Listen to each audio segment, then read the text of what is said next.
নমস্কাৰ বন্ধুসকল, মই অমৰ ৰয় পুনৰ আপোনালোকক স্বাগতম জনাইছোঁ মোৰ চেনেল আপস্কিল নৰ্থ ইষ্টলৈ। চ' আজি যোনটো আমাৰ APDCL APSCৰ যোনটো এক্সামৰ আমি ছেশ্যন কৰি আছিলোঁ, তাৰে আমি নতুন এটা ছেশ্যন আজি আগবঢ়াই লৈ যাম। তো আজিৰ যোনটো ছেশ্যন, সেই ছেশ্যনটোত আমি নতুন চেপ্টাৰ এটা চাম, নতুন এটা চেপ্টাৰ ডিছকাছ কৰিম। চেপ্টাৰটোৰ নাম হ'ল কৰ্পৰেট একাউণ্টিং। কৰ্পৰেট একাউণ্টিং আমি ডিছকাছ কৰিম, বাট চেপ্টাৰটো ডিছকাছ কৰাৰ আগত মই সৰু অলপ কথা কৈ ল'ব বিচাৰোঁ।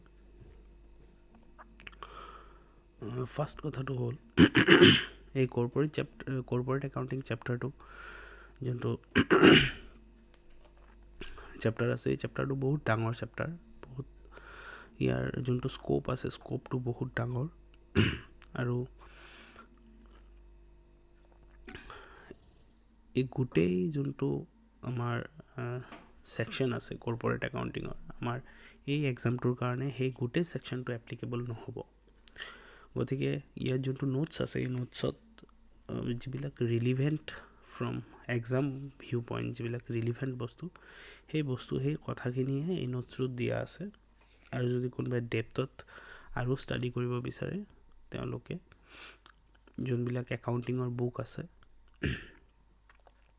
BCom বা গ্ৰেজুৱেশ্যন লেভেলৰ যিবিলাক বুক আছে, সেই বুকবিলাক আপোনালোকে পঢ়িব পাৰে ফৰ ডেপ্থ ষ্টাডি। কিন্তু এক্সাম পাৰ্চপেক্টিভত ইমান ডেপ্থত নাযায়, এইখিনি ইম্পৰ্টেণ্ট। 2 নম্বৰ কথা, এই গোটেই চেপ্টাৰটো ছিংগল ভিডিঅ'ত নাহে। চেপ্টাৰটো আপোনাৰ পাৰ্টত আহিব, পাৰ্ট 1, পাৰ্ট 2, পাৰ্ট 3 তেনেকৈ আহিব, কাৰণ চেপ্টাৰটো অলপ ডাঙৰ। আৰু আমি ট্ৰাই কৰিম 3 দিনৰ ভিতৰত এই চেপ্টাৰটো কমপ্লিট কৰাৰ কাৰণে, ঠিক আছে। তো বলক দেৰি নকৰাকৈ চেপ্টাৰটো ষ্টাৰ্ট কৰোঁ আৰু চাওঁ চেপ্টাৰটোত কি আছে। কৰ্পৰেট একাউণ্টিং, কৰ্পৰেট মেইনলি মানে কি? কৰ্পৰেট মানে কোম্পানী। চ' আমি যিবিলাক আগৰ ছেশ্যন কভাৰ কৰিছোঁ, এই ছিৰিজটোৰ আণ্ডাৰত আমি যিবিলাক আগৰ ছেশ্যনবিলাক যিবিলাক কভাৰ কৰিছোঁ, সেই ছেশ্যনবিলাক মেইনলি আছিল প্ৰপাৰ্টিয়াৰশ্বিপ বিজনেছৰ একাউণ্টিং কেনেকৈ কৰিব লাগে, বা পাৰ্টনাৰশ্বিপৰ কেনেকৈ কৰিব লাগে, বা NPO ছ'চাইটিৰ কেনেকৈ কৰিব লাগে। তো তেনেকৈ কৰি আমি এতিয়া আহিছোঁ ক'ত? এটা কোম্পানী যেতিয়া থাকে, সেই কোম্পানীটোৰ একাউণ্টিং কেনেকৈ কৰিব লাগে, সেই বস্তুটোলৈ আমি ইয়াত আহিছোঁ, ঠিক আছে। চ' ইয়াত আমি মেইনলি কি শিকিম? ইয়াত আমি শিকিম যে যেতিয়া এটা কোম্পানীয়ে নিজৰ একাউণ্টছখিনি বনায়, সেই একাউণ্টছখিনি কৰাৰ সময়ত তাত কি কি কম্পনেণ্টছৰ মেইনলি ধ্যান ৰাখিব লাগে কোম্পানীটোৱে, ঠিক আছে। নিজৰ একাউণ্টিংটো কৰাৰ সময়ত কি কি কম্পনেণ্টছবিলাকত ধ্যান ৰাখিব লাগে। চ' সেই বস্তুটোহে আমি ইয়াত মেইনলি চাম। যিটো প্ৰচেছ অফ একাউণ্টিং আছে, সেই প্ৰচেছ অফ একাউণ্টিংটো যি টাইপৰে বিজনেছ আহক, প্ৰচেছ অফ একাউণ্টিংটো ছেইম। যেনেকৈ ফাৰ্ষ্ট ষ্টেপ হ'ল আমি বুকছ অফ একাউণ্টছ মেইনটেইন কৰোঁ, বুকছ অফ একাউণ্টছ প্ৰিপেয়াৰ কৰোঁ। তাৰ পৰা আমি কি কৰোঁ? ট্ৰায়েল বেলেঞ্চ বনাওঁ বা লেজাৰ্ছ বনাওঁ, বুকছ ছাবচিডিয়াৰী বুকছ ক্ৰিয়েট কৰোঁ। তাৰপিছত আমি কি কৰোঁ? যিবিলাক ৰিপৰ্টছ আছে, PL, balance sheet, trading account, সেইখিনি আমি প্ৰিপেয়াৰ কৰোঁ। চ' সেই প্ৰচেছটো চব টাইপৰ বিজনেছৰ কাৰণে ছেইম, চব ৰকমৰ বিজনেছৰ কাৰণে সেই প্ৰচেছটো ছেইম, কিন্তু তাত যিবিলাক কম্পনেণ্ট থাকে, সেই কম্পনেণ্টবিলাক ভেৰাইটিছ থাকে, যাৰ কাৰণে আমি কি হয়, আমি গোটেইখিনি বিজনেছৰ পাৰ্চপেক্টিভ দি চাব লাগে একচুৱেলি। চ' ইয়াত প্ৰথমত আমি জানিব লাগিব যে কোম্পানী মানে কি, ঠিক আছে। এই কোম্পানী মেইনলি হ'ল এছ'চিয়েশ্যন অফ পাৰ্চন, যোনটো ক'ত ক্ৰিয়েট হয়, ইনকৰ্পৰেট হয় বা ক্ৰিয়েট হয় under companies act section 2 ছাবছেকশ্যন 20 companies act 2013 section 2 ছাবছেকশ্যন 20 কোম্পানীৰ মিনিং ডিফাইন কৰে, ঠিক আছে। চ' এইটো কুৱেশ্যন আহিব পাৰে যে কোম্পানীৰ ডেফিনেশ্যনটো কোম্পানীজ এক্টৰ কোনটো ছেকশ্যনত দিয়া আছে, ঠিক আছে। এইটো ক'ত দিয়া আছে? আমাৰ ছেকশ্যন 2 ছাবছেকশ্যন 20, ঠিক আছে। আচ্ছা, ইয়াত ফাৰ্ষ্ট কম্পনেণ্ট যোনটো হ'ল একাউণ্টিং কৰাৰ সময়ত, সেই কম্পনেণ্টটো হ'ল শ্বেয়াৰ কেপিটেল। চ' শ্বেয়াৰ কেপিটেল মানে কি? আমি আজিকালি চবৰ মোবাইলত কি আছে? গ্ৰ' এপ আছে বা ইনভেষ্টমেণ্ট এপ আজিকালি কমন হৈ গ'ল, চবৰ মোবাইলতে থাকে। আমি যোনটো মাৰ্কেটত ট্ৰেডিং কৰোঁ, থ্ৰু দিছ এপছ। এই এপখিনিৰ জৰিয়তে আমি যিমানে ট্ৰেডিং কৰোঁ মাৰ্কেটত, সেই মাৰ্কেটত ট্ৰেডিং কৰাৰ মেইন আমাৰ পাৰপাছ থাকে। আইদাৰ আমি কি কৰিব পাৰোঁ, মিউচুৱেল ফাণ্ডছ কিনিব পাৰোঁ, বা আমি কি কৰিব পাৰোঁ, কোনো কোম্পানীৰ ডিভেঞ্চাৰ কিনিব পাৰোঁ, শ্বেয়াৰ কেপিটেল কিনিব পাৰোঁ। ঠিক আছে। আৰু এই কিনাৰ যোনটো প্ৰচেছ হয়, এই কিনাৰ প্ৰচেছটো 2 ৰকমত হয় বেছিকেলি। মই সেই বস্তুটো আপোনালোকে নোট কৰি ল'ব। 2 ৰকমত হয় বেছিকেলি। এটা হ'ল IPO। IPO মানে ইনিচিয়েল পাব্লিক অফাৰ। ঠিক আছে। ইনিচিয়েল পাব্লিক অফাৰ কাক কয়? যেতিয়া কোনো কোম্পানী এটাই নতুনকৈ মাৰ্কেটত ফাৰ্ষ্ট টাইমৰ কাৰণে শ্বেয়াৰ্ছ ওলায়। ঠিক আছে। কিছুমান দিন আগত জমেট'য়ে ওলাইছিল, তেনেকৈ বহুত কোম্পানীয়ে ওলাই থাকে। এটা হ'ল IPO। আৰু আমি যোনটো গ্ৰ' এপৰ থ্ৰু দি আমি ট্ৰেডিং কৰোঁ, সেইটো মেইনলি হ'ল FPO, ফাৰ্দাৰ পাব্লিক অফাৰিং, আৰু যোনটো ট্ৰেডিং বুলিও আমি কওঁ। ট্ৰেডিং মানে যিটো অলৰেডি ইছ্যু হৈ গ'ল, যিটো শ্বেয়াৰ কেপিটেল অলৰেডি মাৰ্কেটত শ্বেয়াৰ্ছ বা ইনষ্ট্ৰুমেণ্টছ, এইটোৰ এটা সৰু নাম আছে, যেনেকৈ মিউচুৱেল ফাণ্ড, শ্বেয়াৰ কেপিটেল বা ডিভেঞ্চাৰ্ছ, এইবিলাকৰ এটা মানে কমন নেম আছে। এইটো কি বুলি কোৱা হয়? ফাইনেন্সিয়েল ইনষ্ট্ৰুমেণ্টছ বুলিও কোৱা হয়। ফাইনেন্সিয়েল ইনষ্ট্ৰুমেণ্টছ বুলিও কি কৰা হয়? কোৱা হয়। ঠিক আছে। তো ফাইনেন্সিয়েল ইনষ্ট্ৰুমেণ্ট যেতিয়া এটা মাৰ্কেটত আহে, অ'কে, ফাইনেন্সিয়েল ইনষ্ট্ৰুমেণ্ট যেতিয়া মাৰ্কেটত আহে, সেইটো 2 টাইপত বেছিকেলি ইছ্যু কৰা হয়। এটা হ'ল FPO, এটা হ'ল IPO। IPO means initial public offer, আৰু FPO means further public offer. আৰু এটা ছিষ্টেম হ'ল ট্ৰেডিং, মানে এজনৰ পৰা আৰু এজনে কিনি আছে বা বিকি আছে, কিনি আছে, বিকি আছে। So' that is trading. So' IPOত আমি কমন পাব্লিকে জেনেৰেলি কৰিব নোৱাৰে, বহুতে কৰে হয়তো, but IPO is a big fish game. এইটো মানে ডাঙৰ যিবিলাক ট্ৰেডাৰ থাকে তেওঁলোকে গম পায়, কাৰণ তেওঁলোকৰ লগত আৰু মাৰ্চেণ্ট বেংকাৰসকলৰ লগত লিংক থাকে, তেওঁলোকে বেছি গম পায় সেইবিলাক কথা। বাট আমি যিটো কমন আমাৰ পাব্লিকে যিবিলাক ট্ৰেডিং কৰি থাকে, সেই তাকে আমি কি বুলি কওঁ? ট্ৰেডিং বুলিয়ে ক'ব পাৰোঁ। ঠিক আছে। FPO নহয়। ঠিক আছে। আচ্ছা, ইয়াত এতিয়া আমি চাওঁ শ্বেয়াৰ কেপিটেল মানে কি। শ্বেয়াৰ কেপিটেল হ'ল শ্বেয়াৰ্ছৰ থ্ৰুত যিটো কেপিটেল, যিটো পুঞ্জি এটা কোম্পানীয়ে মাৰ্কেটৰ পৰা ৰেইজ কৰে। ঠিক আছে। এই ফাইনেন্সিয়েল ইনষ্ট্ৰুমেণ্টছৰ থ্ৰুত মেইনলি কি কৰে? কোম্পানীয়ে ফাণ্ড ৰেইজ কৰে মাৰ্কেটৰ পৰা। ঠিক আছে। শ্বেয়াৰৰ থ্ৰুত নিজৰ কোম্পানীৰ শ্বেয়াৰ দি পেলাই যেতিয়া মাৰ্কেটৰ পৰা ফাণ্ড ৰেইজ কৰে, এটা কোম্পানীয়ে মাৰ্কেটৰ পৰা ফাণ্ড উঠায়। ঠিক আছে। সেই যোনটো টকা আহে, সেই টকাটোকে কি বুলি কোৱা হয়? শ্বেয়াৰ কেপিটেল বুলি কোৱা হয়। ঠিক আছে। শ্বেয়াৰ কেপিটেল বুলি কোৱা হয়। Okay, that is called share capital. আচ্ছা, এতিয়া এই শ্বেয়াৰ কেপিটেল উঠোৱাৰ মাৰ্কেটৰ পৰা এটা কোম্পানীক কোনে অধিকাৰ দিয়ে? ঠিক আছে। এইটো হ'ল বেছিকেলি কোম্পানীজ এক্ট 2013 অধিকাৰ দিয়ে। এটা কোম্পানীৰ মেইনলি 2টা প্ৰাইমেৰী ডকুমেণ্ট থাকে। সেই ডকুমেণ্ট 2টা হ'ল, এটা হ'ল মেমৰেণ্ডাম অফ এছ'চিয়েশ্যন, এটা হ'ল আৰ্টিকল অফ এছ'চিয়েশ্যন। তাতো লিখা থাকে যে শ্বেয়াৰ কেপিটেল কিমানখিনি ৰেইজ কৰিব পাৰিব, বা কিমানখিনি মাৰ্কেটৰ পৰা শ্বেয়াৰ ইছ্যু কৰি, মই ৱৰ্ডটো আকৌ কৈ আছোঁ, শ্বেয়াৰ ইছ্যু কৰি মানে মানুহক শ্বেয়াৰ দি পইচা কিমান ল'ব পাৰিব। আৰু সেই ডকুমেণ্টবিলাকত সেই বস্তুটো নিৰ্ধাৰিত কৰা থাকে বা নিৰ্ধাৰণ কৰে কোম্পানীয়ে সেই ডকুমেণ্টবিলাকৰ থ্ৰু দি। MOA and AOA। MOA is memorandum of association, AOA is article of association. কুৱেশ্যনত দি দিব পাৰে শ্বৰ্ট ফৰ্ম লিখিবলৈ, যে MOA শ্বৰ্ট ফৰ্ম কি বা AOA শ্বৰ্ট ফৰ্ম কি। ঠিক আছে। আচ্ছা, এতিয়া যেতিয়া MOA ইছ্যু কৰে, ঠিক আছে, MOA ইছ্যু কৰে আৰু আপোনাৰ AOA ইছ্যু কৰে, তাত যেতিয়া শ্বেয়াৰ্ছৰ কথা লিখিব, ঠিক আছে, তাত 3টা বস্তু মেইনলি লিখিব। ফাৰ্ষ্ট কথা লিখিব যে এটা কোম্পানীয়ে এতিয়ালৈকে শ্বেয়াৰ ইছ্যু হোৱা নাই, এতিয়া আমি শ্বেয়াৰ ইছ্যু কৰাৰ আগৰ ফেজৰ কথা কৈ আছোঁ। ফাৰ্ষ্ট সেই ডকুমেণ্টখিনিত লিখিব যে এটা কোম্পানীয়ে কিমানখিনি টকা শ্বেয়াৰ্ছৰ থ্ৰু দি ৰেইজ কৰিব পাৰিব। মিনছ শ্বেয়াৰ মানে কি? এটা কোম্পানীৰ নিজৰ প্ৰফিটত ভাগ দি দিয়া, তাকে শ্বেয়াৰ বুলি কোৱা হয়।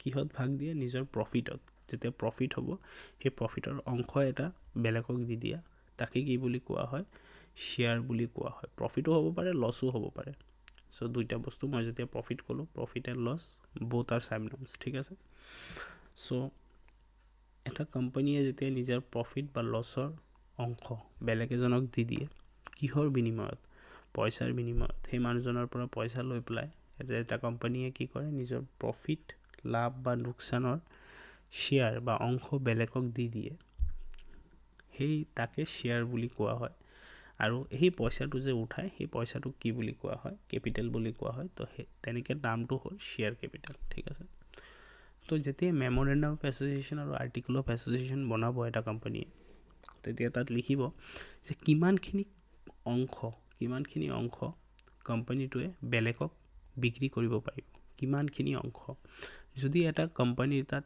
100টা শ্বেয়াৰ আছে সেই 100টা শ্বেয়াৰৰ ভিতৰত ঠিক আছে শ্বেয়াৰ কাক কয় এটা আজিকালিতো ডিমেটেৰিয়েলাইজ ফৰ্মত আহে মানে ইলেক্ট্ৰনিক ফৰ্মত আহে আগতে চাৰ্টিফিকেট ফৰ্মত আহিছিল শ্বেয়াৰ সো এটা কোম্পানীৰ তাত যদি 100টা চাৰ্টিফিকেট আছে তো কিমানখিনি চাৰ্টিফিকেট মানুহক দি পেলাই মানুহৰ পৰা কি কৰিব পাৰিব বা ৰাইজক দি তাৰ পৰা পইচা ল'ব পাৰিব সেই লিমিটটোকে কি বুলি কোৱা হয় অথৰাইজড কেপিটেল বুলি কোৱা হয় সেই কোৱেশ্চনটো আহে কেতিয়াবা ঠিক আছে সো ইয়াত লিখা আছে authorized capital is the maximum amount up to which a company can issue shares maximum কিমান লোকে নিজৰ অংশ দি মাৰ্কেটৰ পৰা পইচা উঠাব পাৰিব ঠিক আছে সাপোজ মই ক'লো যে 100টাৰ ভিতৰত 50% শ্বেয়াৰ মানে 50টা শ্বেয়াৰ কোম্পানীয়ে মানুহক দি মানুহৰ পৰা পইচা ল'ব পাৰিব আৰু বাকি 50টা শ্বেয়াৰ কি হ'ব কোম্পানীৰ হাতত থাকি যাব okay so that maximum amount is called authorized share capital next হল তার লগে আৰু এটা আহি যাব question issued share capital so what is issued share capital আমি যে 50টা ম্যাক্সিমাম শ্বেয়াৰ মাৰ্কেটত বিক্ৰী কৰিব পাৰিম বুলি মেমৰেণ্ডামত লিখিছো বা আৰ্টিকলত লিখিছো তাৰে আমি কিমান শ্বেয়াৰ মাৰ্কেটত সেই 50টাৰ ভিতৰত কিমান শ্বেয়াৰ আমি মাৰ্কেটত অলৰেডি ইস্যু কৰি দিলো ঠিক আছে এটা হল ম্যাক্সিমাম আৰু সেই ম্যাক্সিমামৰ ভিতৰত কিমান আমি ইস্যু কৰি তাৰ পৰা পইচা উলিয়াই ললো মানুহৰ পৰা তাকে কি বুলি কোৱা হয় issued share capital বুলি কোৱা হয় সো ইয়াত লিখা আছে issued share capital is a part of authorized share capital যেটো আমি ম্যাক্সিমাম শ্বেয়াৰ কেপিটেল ফিক্স কৰিছো তাৰে এটা পাৰ্ট যে আমি হেতু কিমানখিনি আমি মানুহক অলৰেডি দি দিছো সাপোজ 50টা মই ম্যাক্সিমাম দিম বুলি কৈছিলো তাৰে মই 30টা শ্বেয়াৰ বিক্ৰী কৰি দিছো মানুহৰ তাত ঠিক আছে সো মোৰ হাতত কিমান থাকি গল আৰু মই কিমান দিব পাৰিম আৰু মই 20টা শ্বেয়াৰ মাৰ্কেটত বিক্ৰী কৰিব পাৰিম ঠিক আছে নেক্সট হল subscribed share capital subscribed share capital subscribed share capital মানে মই যে বিক্ৰী কৰিব লৈ গৈছো 30টা শ্বেয়াৰ তাৰে কিমানখিনি শ্বেয়াৰ মানুহে অলৰেডি কিনি পেলালে ঠিক আছে এটা হল ম্যাক্সিমাম সেই ম্যাক্সিমামৰ ভিতৰত মই কিমান ইস্যু কৰিব গৈ আছো মানুহক কিমান দিব গৈ আছো ম্যাক্সিমামৰ ভিতৰত হয়তো মই ম্যাক্সিমামটাই দিব পাৰো যদি 50টাৰ ভিতৰত মই 50টা শ্বেয়াৰে বিক্ৰী কৰিব গৈ আছো তাকে আমি 50টাকে ইস্যু শ্বেয়াৰ বুলি কম ইস্যুড শ্বেয়াৰ ক্যাপিটেল বুলি কম আৰু যদি 50টাৰ ভিতৰত আমি 30টা বিক্ৰী কৰিব গৈ আছো তেনলে 30টা শ্বেয়াৰক আমি কি কম ইস্যুড শ্বেয়াৰ ক্যাপিটেল বুলি কম সেই 30টাৰ ভিতৰত কিমানটা আমি বিক্ৰী কৰি দিলো কিমানটা মানুহে লৈ ললে ঠিক আছে তাকে আমি কি বুলি কও সাবস্ক্রাইবড ক্যাপিটাল সাবস্ক্রাইব মানে সাবস্ক্রিপশন লৈ লোৱা কিমান জনে সাবস্ক্ৰাইব কৰি পেলালে so subscribe capital is a part of issued share capital that is subscribed মানে লৈ লৈছে ঠিক আছে এতিয়া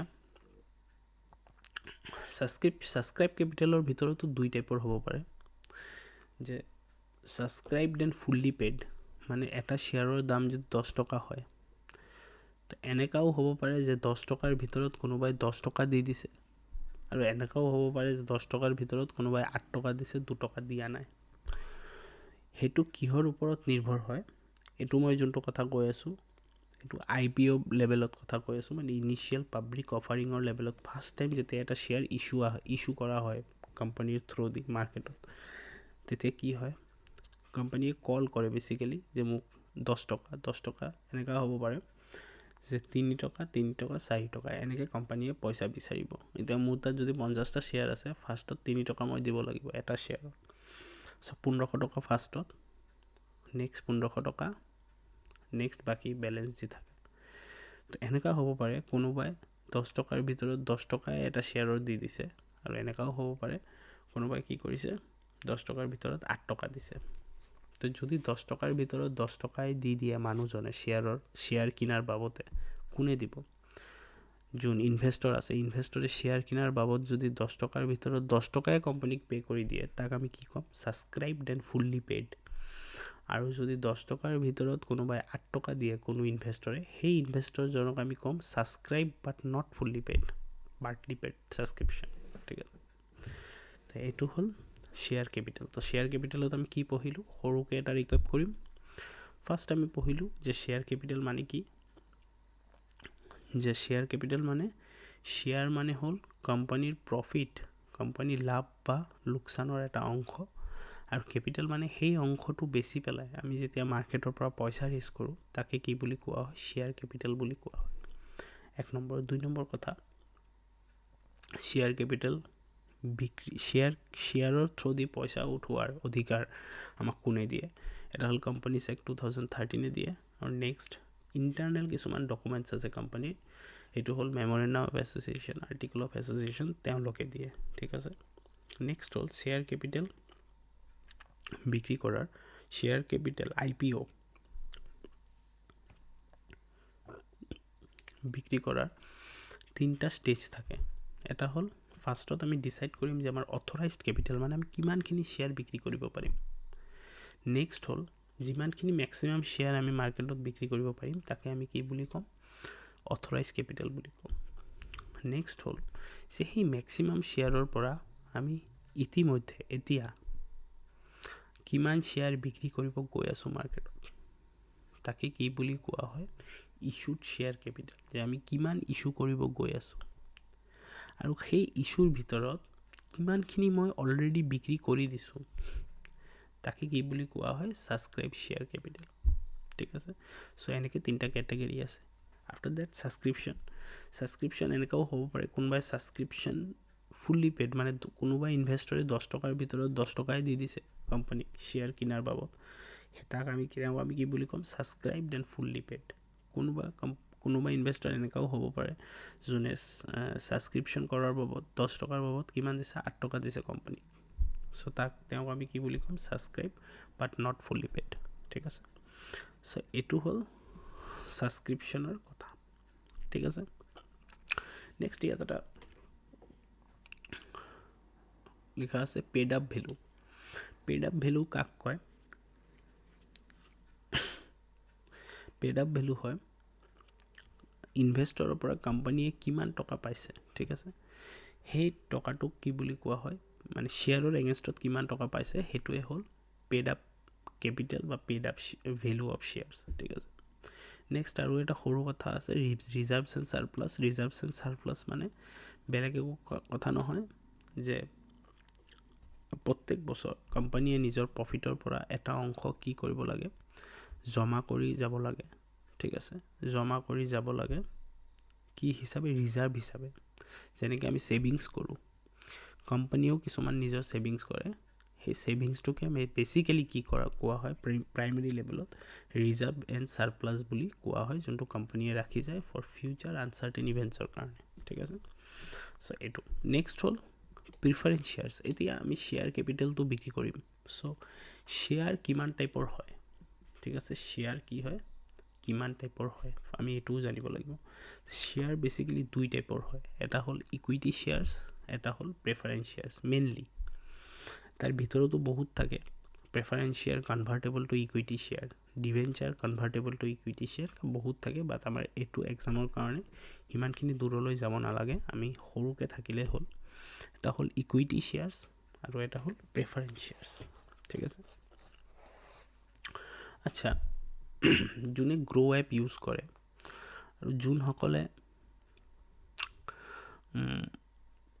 ইনভেষ্টমেণ্ট কৰে, নতুন প্ৰজন্মৰ বহু মানুহে মোবাইলে গ্ৰ' এপ বা ইনভেষ্টমেণ্ট কৰিয়ে আছে।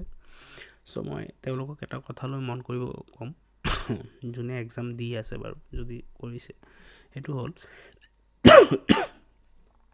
এটা শ্বেয়াৰ্ছৰ পৰা আমি কিমান টাইপৰ ইনকাম পাব পাৰোঁ। এটা শ্বেয়াৰ্ছৰ পৰা, এটা শ্বেয়াৰ যেতিয়া মই কিনিম, মই ইনভেষ্টাৰ আৰু কোনো কোম্পানী, ছাপ'জ ৰিলায়েন্স, ঠিক আছে, তো issued share capital, subscribe share capital, authorise share capital, subscribe and fully paid, এইকেইটা কাৰ পইণ্ট অফ ভিউ দি হ'ব? এইকেইটা ৰিলায়েন্সৰ পইণ্ট অফ ভিউ দি হ'ব, আৰু মই হ'লোঁ ইনভেষ্টৰ, মই তেওঁলোকৰ পৰা কিনিম, ঠিক আছে। এতিয়া এটা শ্বেয়াৰ যেতিয়া আমি কিনো মাৰ্কেটৰ পৰা, তাত আমি কিমান টাইপৰ ইনকাম পাওঁ? আমি বেচিকেলি দুটা টাইপৰ ইনকাম পাওঁ, এইটো মনত ৰাখিব। এটা হ'ল কেপিটেল এপ্ৰিচিয়েশ্যন। কেপিটেল এপ্ৰিচিয়েশ্যন কাক কয়? যেতিয়া শ্বেয়াৰৰ দামটো বাঢ়ি বাঢ়ি গৈ থাকে। মোৰ 100 টকাৰ শ্বেয়াৰটো আজি 100 টকা, কালি 110 টকা, পৰহি 120 টকা, এনেকৈ বাঢ়ি বাঢ়ি গৈ থাকে, এসময় গৈ পেলাই 200 টকা হ'ল। চ' মাই কেপিটেল এপ্ৰিচিয়েশ্যন ইজ 100 ৰুপিজ। মই 100 দি কিনিছিলোঁ, আজি একমাহ পিছত গৈ পেলাই সেইটো 200 টকা হৈছে। So' that 100 amount is called capital appreciation. Next হ'ল ডিভিডেণ্ড, আৰু এটা আছে ডিভিডেণ্ড। ডিভিডেণ্ড মই এনেকৈ ক'ম, ডিভিডেণ্ড হ'ল মেইন ইনকাম শ্বেয়াৰৰ। কেনেকৈ? আমি শ্বেয়াৰটো কিনিছিলোঁ কিয়? আৰু শ্বেয়াৰটো মই প্ৰথমত কৈছিলোঁ যে শ্বেয়াৰ কেপিটেল মানে কি? যেতিয়া কোনো কোম্পানীয়ে নিজৰ প্ৰফিটৰ বা লাভ বা লোকচানৰ অংশ মাৰ্কেটত বেছি, ঠিক আছে, অংশ মানে শ্বেয়াৰ, প্ৰফিট বা লছ, লাভ বা লোকচানৰ অংশ মাৰ্কেটত বেছি, মাৰ্কেটৰ পৰা পইচা ৰেইজ কৰে, তাকে শ্বেয়াৰ কেপিটেল বুলি কয়। চ' সেই ডিভিডেণ্ডটো হ'ল সেই লাভ বা লোকচানৰ যিটো অংশ আছে, সেই অংশটো আপোনাক যেতিয়া কোম্পানীয়ে ভগাই দিয়ে, তাকে আমি কি বুলি কওঁ? ডিভিডেণ্ড বুলি কওঁ। অ'কে, চ' এটা শ্বেয়াৰ কেপিটেলত দুই ধৰণৰ কি থাকে? ইনকাম থাকে। এটা হ'ল কেপিটেল এপ্ৰিচিয়েশ্যন। কেপিটেল এপ্ৰিচিয়েশ্যন কাক কয়? যেতিয়া এটা শ্বেয়াৰ যোনটো আমি 100 টকা দি কিনিছিলোঁ, এটা সময় পিছত তাৰ দাম বাঢ়ি 200 টকা হৈ গ'ল, তাকে এই বাকী যোনটো এক্সট্ৰা টকা তাত বাঢ়িছে, তাকে আমি কি বুলি ক'ম? কেপিটেল এপ্ৰিচিয়েশ্যন বুলি ক'ম, ঠিক আছে। আৰু নেক্সট হ'ল ডিভিডেণ্ড। ডিভিডেণ্ড হ'ল শ্বেয়াৰৰ মেইন ইনকাম। যেতিয়া কোনো কোম্পানীয়ে নিজৰ প্ৰফিটৰ বা লছৰ অংশ এজন শ্বেয়াৰ হোল্ডাৰক, সেই ইনভেষ্টৰজন যোনে শ্বেয়াৰ কিনিছে, তাক কি বুলি কয়? Share holder. কোম্পানীয়ে যেতিয়া নিজৰ প্ৰফিটৰ অংশ শ্বেয়াৰ হোল্ডাৰক ডিষ্ট্ৰিবিউট কৰে, তাকে কি বুলি কোৱা হয়? তাকে কোৱা হয় ডিভিডেণ্ড বুলি। চ' কুৱেশ্যনত দিব পাৰে যে এটা শ্বেয়াৰৰ পৰা কোম্পানীয়ে কিমান টাইপৰ প্ৰফিট, এজন ইনভেষ্টৰে এটা শ্বেয়াৰৰ পৰা শ্বেয়াৰত ইনভেষ্টমেণ্ট কৰি কিমান টাইপৰ প্ৰফিট আৰ্ণ কৰিব পাৰে। এইটো হ'ল mainly two type of profit. এটা হ'ল কেপিটেল এপ্ৰিচিয়েশ্যন, এটা হ'ল ডিভিডেণ্ড, ঠিক আছে। এতিয়া টাইপছ অফ শ্বেয়াৰ কেপিটেল আমি যোনটো পঢ়ি আছিলোঁ, ঠিক আছে, সেইটো হ'ল equity share capital first, and second হ'ল preference share capital. Preference share কেপিটেলত ডিভিডেণ্ড নিদিয়ে কোম্পানীয়ে, প্ৰেফাৰেঞ্চ শ্বেয়াৰ কেপিটেলত দিয়ে ইণ্টাৰেষ্ট, ঠিক আছে, ইণ্টাৰেষ্ট, প্ৰেফাৰেঞ্চ ইণ্টাৰেষ্ট। আৰু তেওঁক যিটো পে'মেণ্ট পোৱাৰ preference share holder and then equity share holder. Okay, preference share হোল্ডাৰৰ তাত কি থাকে? প্ৰেফাৰেঞ্চ শ্বেয়াৰ কেপিটেল থাকে। আৰু ইকুইটি শ্বেয়াৰ হোল্ডাৰৰ তাত কি থাকে? ইকুইটি শ্বেয়াৰ কেপিটেল থাকে, 1 নম্বৰ। আচ্ছা, এতিয়া প্ৰেফাৰেঞ্চ শ্বেয়াৰ হোল্ডাৰ যোনসকল থাকে, তেওঁলোকৰ যোনটো অধিকাৰ থাকে, সেইটো ইকুইটি শ্বেয়াৰ হোল্ডাৰৰ পৰা বেছি থাকে। আৰু তেওঁলোকে যেতিয়াই কোম্পানীয়ে কোনো পে'মেণ্ট শ্বেয়াৰ হোল্ডাৰক দিবলগীয়া হয়, তেওঁলোকে আগত পে'মেণ্ট পাব আৰু ইকুইটি শ্বেয়াৰ হোল্ডাৰসকলে পিছত পে'মেণ্ট পাব, ঠিক আছে। সেইটো হ'ল they have a preferential right over equity share holder, ঠিক আছে। যেতিয়াই কিবা পে'মেণ্ট দিবলগীয়া থাকিব, সেই পে'মেণ্টটো প্ৰিফাৰেঞ্চ শ্বেয়াৰ হোল্ডাৰে ফাৰ্ষ্টে পাব, দেন ইকুইটি শ্বেয়াৰ হোল্ডাৰে পাব, ঠিক আছে। আৰু যদি কাৰোবাৰ তাত কোনো কোম্পানীৰ 51% এবভ শ্বেয়াৰ আহি যায়, সেই মানুহজন not preference share, equity share. যদি কোনোবা শ্বেয়াৰ হোল্ডাৰৰ হাতত কোনো কোম্পানীৰ 51% বা এবভ শ্বেয়াৰ ইকুইটি শ্বেয়াৰ আহি যায়, সেই মানুহজন সেই কোম্পানীটোৰ অথৰাইজড কি হ'ব, অথৰাইজড মালিক বা ওনাৰ হৈ যাব, ঠিক আছে। কণ্ট্ৰল তেওঁৰ হাতত থাকিব, তেতিয়া চব ডিচিশ্যন কোম্পানী ৰিলেটেড তেওঁ ল'ব পাৰিব। Okay, so' that is the difference between, কিন্তু প্ৰিফাৰেঞ্চ শ্বেয়াৰ হোল্ডাৰৰ সেই অধিকাৰটো নাই যে 51% প্ৰিফাৰেঞ্চ শ্বেয়াৰ হোল্ডাৰ হ'লেও কোনোবাই কি কৰিব, কণ্ট্ৰল ল'ব পাৰিব, তেনেকুৱা নাই। তেওঁলোকে পে'মেণ্ট আগত পাব কিন্তু কণ্ট্ৰল নাপায়। ইকুইটি শ্বেয়াৰে পে'মেণ্ট পিছত পাব কিন্তু তেওঁলোকে কি পাব, কণ্ট্ৰল পাব if the equity share holder get shares over and above 51%, ঠিক আছে। চ' এইটো হ'ল basic difference equity share and preference শ্বেয়াৰৰ মাজত। ইকুইটি শ্বেয়াৰ হোল্ডাৰৰ কোনো প্ৰিফাৰেঞ্চিয়েল অধিকাৰ নাথাকে, ৰাইট নাথাকে, প্ৰফিট হ'লে পাব নহ'লে নাই। কিন্তু প্ৰিফাৰেঞ্চ শ্বেয়াৰ হোল্ডাৰৰ এটা প্ৰেফাৰেঞ্চিয়েল ৰাইট থাকে, কিহৰ, ইণ্টাৰেষ্টৰ এটা প্ৰেফাৰেঞ্চিয়েল ৰাইট থাকে, আৰু কোনো পে'মেণ্ট যেতিয়া কোম্পানীয়ে দিব লগা হ'ব প্ৰিফাৰেঞ্চ শ্বেয়াৰ হোল্ডাৰে ফাৰ্ষ্টত সেই পে'মেণ্টটো পাব, দেন কোনে পাব, ইকুইটি শ্বেয়াৰ হোল্ডাৰে, ঠিক আছে। প্ৰিফাৰেঞ্চ শ্বেয়াৰ হোল্ডাৰৰ আগতে পাব ডিভেঞ্চাৰ হোল্ডাৰ, এইটো আমি পিছত আহিম, কিন্তু বৰ্তমানলৈকে আমি প্ৰিফাৰেঞ্চ শ্বেয়াৰ হোল্ডাৰটো পঢ়ি আছোঁ। অ'কে,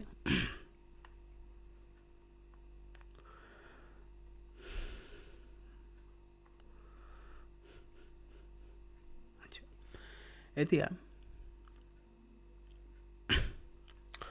আমি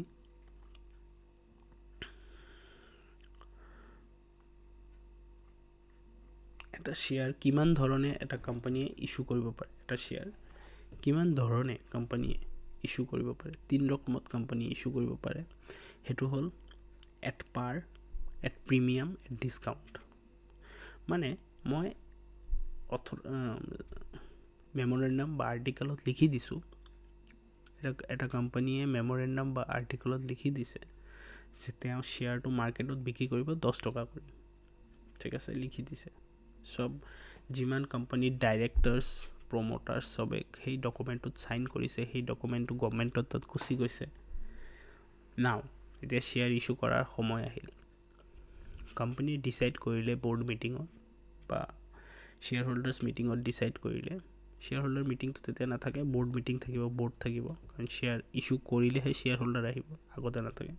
চ' ব'ৰ্ড মিটিঙত ডিচাইড কৰিলে যে আমি 10 টকাৰ শ্বেয়াৰটো 10 টকাতে বেছি মাৰ্কেটত, that is call share issued at par, ঠিক আছে। তাৰ মানে শ্বেয়াৰ ইছ্যুড এট পাৰ মানে যেতিয়া শ্বেয়াৰৰ বিক্ৰী কৰা দামটো ফেচ ভেলু বা নমিনেল ভেলুৰ লগত ইকুৱেল থাকে। এতিয়া ব'ৰ্ড মিটিঙত ডিচাইড হ'ল যে আমি শ্বেয়াৰটো কৈছিলোঁ 10 টকা দি বেচিম, কিন্তু আমি এতিয়া বৰ্তমানৰ কাৰণে আমাৰ যিহেতু পইচা লাগে, চ' আমি 8 টকাকৈ বেচিম। So' that is call share issued at discount. যেতিয়া নমিনেল ভেলু বা ইছ্যু প্ৰাইজৰকে ফেচ ভেলুতকৈ কম দামত বিক্ৰী কৰা হয়, তাকে কি বুলি কয়, শ্বেয়াৰ ইছ্যুড এট ডিছকাউণ্ট বুলি কোৱা হয়। আৰু চিমিলাৰলি যেতিয়া নমিনেল ভেলু বা ফেচ ভেলুতকৈ বেছি দামত বিক্ৰী কৰা হয় মাৰ্কেটত, তাক কি বুলি কোৱা হয়, শ্বেয়াৰ ইছ্যুড এট প্ৰিমিয়াম বুলি। নাও এই share issued at premium, suppose share issued at premium 10 টকাৰ বস্তুটো মাৰ্কেটত শ্বেয়াৰ হোল্ডাৰক মই 15 টকা দি বেচিছোঁ, 5 টকা এক্সট্ৰা আহিছে মোৰ। সেই 5 টকাটো কি হ'ব, সেই 5 টকাটো এটা ছেপাৰেট একাউণ্টত আমি জমা কৰি ৰাখিব লাগিব, আৰু আমি এই টকাটো যধে মধে খৰচা কৰিব নোৱাৰোঁ। কোম্পানী এটাই সেই টকাটো যধে মধে খৰচা কৰিব নোৱাৰে, তাৰ কিছুমান বেছিক গাইডলাইনছ আছে। যোনটো একাউণ্টত সেই এক্সট্ৰা 5 টকাটো ৰখা হয়, প্ৰিমিয়াম মানিটো ৰখা হয়, তাকে কি বুলি কোৱা হয়, securities premium account, securities premium account, ঠিক আছে। আৰু যিমানেই এই ভিডিঅ'টো চাই আছে আপোনালোকে এটা চাব যে ছিকিউৰিটিজ প্ৰিমিয়াম একাউণ্ট যোনটো থাকে সেইটো কি পাৰপাছত ইউজ কৰিব পাৰি। অ'কে, কি পাৰপাছত ইউজ কৰিব পাৰি, 5টামান পাৰপাছ আছে, সেইখিনি আপুনি পঢ়িলে গম পাই যাব, ঠিক আছে। এটা হ'ল preliminary experiences, bonus share issue কৰাৰ কাৰণে, বাইবেক কৰাৰ কাৰণে, এনেকৈ বহুতকেইটা 5টামান ৰিজন আছে, তাতে আমি কি কৰিব পাৰে, লগাব পাৰে। বেলেগ কামত যধে মধে খৰচা কৰিব নোৱাৰে সেই প্ৰিমিয়ামৰ টকাটো, ঠিক আছে। নেক্সট হ'ল সৰু এটা কনচেপ্ট আছে স্ৱেট ইকুইটি শ্বেয়াৰ বুলি। স্ৱেট ইকুইটি শ্বেয়াৰ মানে যেতিয়া প্ৰমোটাৰ, ডাইৰেক্টৰ বা কোম্পানীৰ এমপ্লয়িয়ে, কাৰণ তেওঁলোকে কোম্পানীৰ কাৰণে নিজৰ দেহাৰ ঘাম মাটিত পেলাই কোম্পানীটোক ডাঙৰ কৰে সৰুৰ পৰা। ঘাম পেলোৱাৰ কথাটো মই কিয় কৈছোঁ, কাৰণ চুৱেট মানে ঘাম, ঠিক আছে। চ' যেতিয়া এমপ্লয়িয়ে, ডাইৰেক্টৰ বা প্ৰমোটাৰ, তেওঁলোকে নিজৰ ঘাম মাটিত পেলাই কি কৰে, কোম্পানীটোক সৰুৰ পৰা ডাঙৰ কৰে। চ' সেই ঘাম পেলোৱাৰ কাৰণে যিটো শ্বেয়াৰ দিয়া হয় তাকে কি বুলি কোৱা হয়, চুৱেট ইকুইটি শ্বেয়াৰ। আৰু সেই ঘাম কোনে পেলায়, এমপ্লয়ি, ডাইৰেক্টৰ্ছ বা প্ৰমোটাৰ্ছ, তেওঁলোকক যিটো দিয়া হয় সেইটো কি বুলি কোৱা হয়, চুৱেট ইকুইটি শ্বেয়াৰ বুলি কোৱা হয়, ঠিক আছে। তেওঁলোকক আৰু কেইটামান দিয়া হয়, যেনেকৈ ইছপ বুলি এটা, ষ্টক অপশ্যন প্লেন বুলি এটা আছে, সেইটোও দিয়া হয় তেওঁলোকক। নেক্সট আৰু এটা আছে ৰাইট শ্বেয়াৰ বুলি, সেই ৰাইট শ্বেয়াৰো দিয়া হয়, ঠিক আছে। ৰাইট শ্বেয়াৰ তেওঁলোকক নিদিয়ে, basically right share existing share হোল্ডাৰক দিয়ে, কিন্তু ফ্ৰীত দিয়ে এই দুটাই মেইনলি। এটা হ'ল চুৱেট ইকুইটি শ্বেয়াৰ আৰু এটা হ'ল ইছপ। এই দুটাই কি হয়, মেইনলি এমপ্লয়ি বা ডাইৰেক্টৰ বা প্ৰমোটাৰ তেওঁলোকক দিয়ে, ঠিক আছে। চ' আজিৰ ভিডিঅ'টোত ইমানখিনিয়ে। নেক্সট আকৌ কালি চাম, এই চেপ্টাৰ ছেশ্যনটো কণ্টিনিউ কৰি আমি লৈ যাম। দেখা হোৱা আকৌ নেক্সট ভিডিঅ'ত। Thank U.